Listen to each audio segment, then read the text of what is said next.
So what I'm going to do is I'm actually going to be the guinea pig.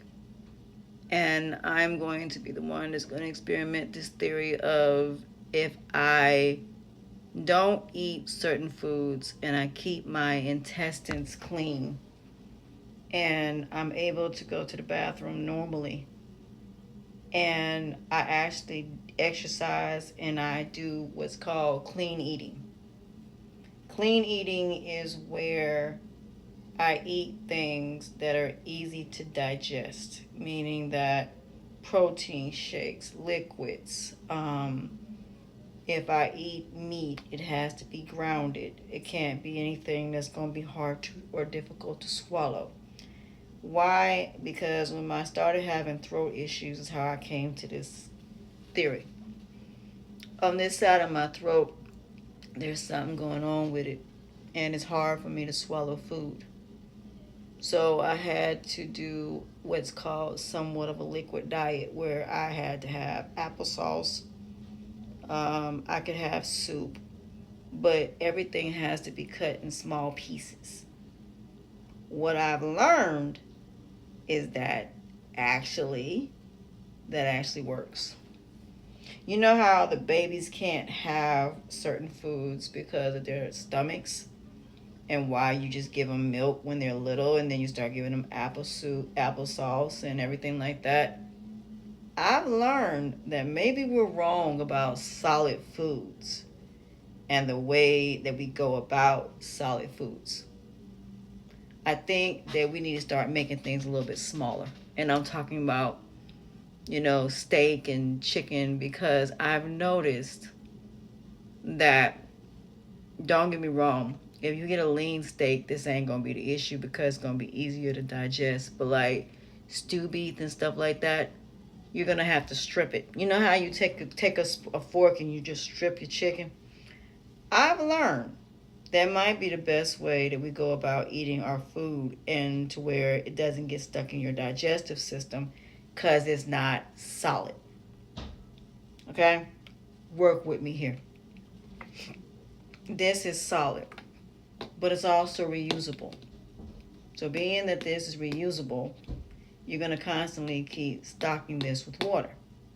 So even if you put it in a recycle bin, they're not going to do nothing but rinse it out and put, water back in here. Are these really clean if they're recyclable? Probably not. So being that you have a 16 ounce, how many ounces would it take to make a whole entire pound? Let's find out. Give me a second. That's why I have to go verify. So one of these bottles of water is 1 pound. 1 pound. So if you go to the store and you get a 32 ounce of anything, that's 2 pounds. So depending on how many ounces that it is, determines how many pounds you got. So what I came to the consensus is we're doing this wrong. We have to eat the amount of whatever this is that's in this bottle. So what you need to do is weigh it. If it says 16 ounces, you've got 1 pound, and that's how much you're supposed to eat. So imagine how heavy this bottle is. This is how much you're putting in your actual system. A whole bottle of water. And do you notice that for some of us, we don't just drink this down all the way? We drink this in stages, very small stages. So let me give you an example.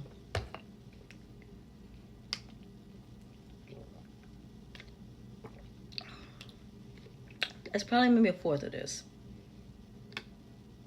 So if you drink a whole 16 ounce bottle of water, imagine drinking 8 of these. That's 8 pounds. 8 pounds of a 16 ounce bottle. So this bottle is 16 ounces. This cup is 12.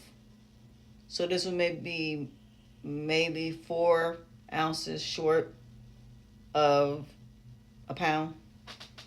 So what you need to understand is a difference between liquid pounds and solid pounds. So why would liquid pounds be better for you than solids. It doesn't get stuck in your intestines. So by it not getting stuck in your intestines, that's why potatoes and rice does not get stuck in your intestines, because it doesn't. Applesauce, if that's why I say I'm taking the same model as I would with a child when it comes to a baby.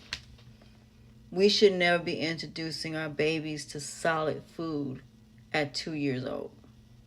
That's why they're overweight. We're giving them solid food versus continuously taking food and grinding it down. Our food is supposed to be grounded. So if you got stew beef, I would recommend grinding it. So if you grind it like hamburger meat, it will actually digest. With corn, you're going to have to grind it to where, like sweet corn, instead of eating regular corn, you're going to have to eat sweet corn because it's not as, easy. And like when you get older, you notice that older people end up eating like more mashed potatoes and they're solids. So when you lose your teeth, you're eating solids. That's because we were never supposed to eat solids in the first place. Everything was supposed to be grinded. It was never supposed to be solid. You're not supposed to be eating thick steaks. They're supposed to be grounded or cut lean. So if you cut them lean, then you're going to get a better when it comes to digestion. So the reason why these kids are overweight is because they're eating solid foods, and we were never supposed to give them solid foods in the first place. And what I mean by solid foods, I mean it being where it's like, I'll give you an example. You're giving kids chicken, and it's not like taking a knife and just, how you do pulled pork? Same thing. Our meats are supposed to be stripped. They're not supposed to be where you're chewing a steak. It's going to get stuck in your intestines. And what it is your intestines needs to be cleaned out. But you cannot clean out intestines if you have a bunch of stuff that's in there that's solid. It's no different than it being solid as my fist. Like, for example, you swallow a bone, isn't that why you get choked? So if you have chicken and it's like solid and you try to swallow it, you notice it gets stuck right up in here, right? Well, that's why we're not supposed to have food where it's solid. Everything's supposed to be stripped. That's why. And it took me having a messed up throat to understand this. It took me not having a gallbladder to understand this. But we're going to try this and we're going to see what happens. It's the same thing with bread. It's the same thing. Anything that is solid, you have to find some way to get it where it will go down. And even with juice, it's still not going to go down the way it's supposed to, because once it hits your intestines, it's going to get stuck. And it will continue to get stuck until it figures out how to get out. So until you figure out how to get the solid foods out of your system through your intestines, that's why you're gaining weight, because there is something stuck in your stomach, which in turn is how you end up with hernias. And as somebody who has hernias, I should know. So I recommend taking your chicken and just taking a fork and just making it where it's not, the same way you do turkey. That's why turkey is easy to digest, because it's not necessarily solid. So there you go. Bye.